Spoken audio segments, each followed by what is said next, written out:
3,000 soldiers, 200 units of Polish and foreign-made military equipment, and 92 aircraft.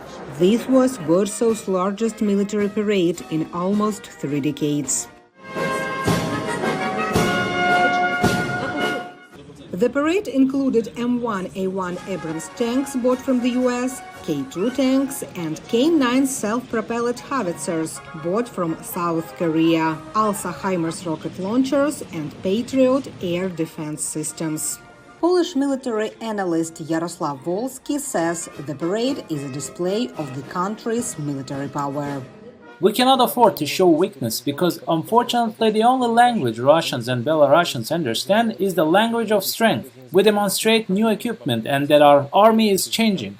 According to Wolski, changes in the Polish army began long before the war in Ukraine started, but Russia's aggression in Ukraine accelerated Poland's modernization of its arsenal.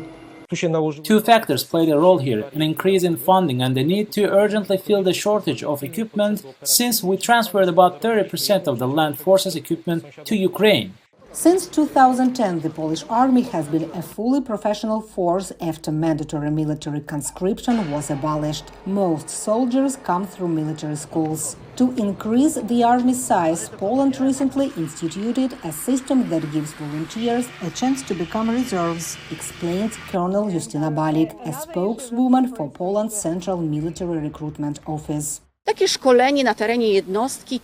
candidates have 27 days of basic training, military discipline, tactics, shooting. After that, the soldiers take an oath and decide. If they want to continue serving in the army, they choose a specialty and go to study further. According to Colonel Balik, 70% of volunteers decide to continue their career in the army. This year, our plan to recruit soldiers into the army is 25,000. But we know that we will exceed it. We already have more than 21,000 voluntary military personnel. By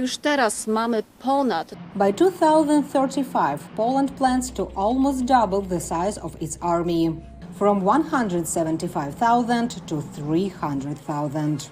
Waldemar Skrzypczak, a retired general and former commander of the Polish Land Forces, explains why the build-up is necessary. We should be a powerful part of NATO's forces on the eastern flank.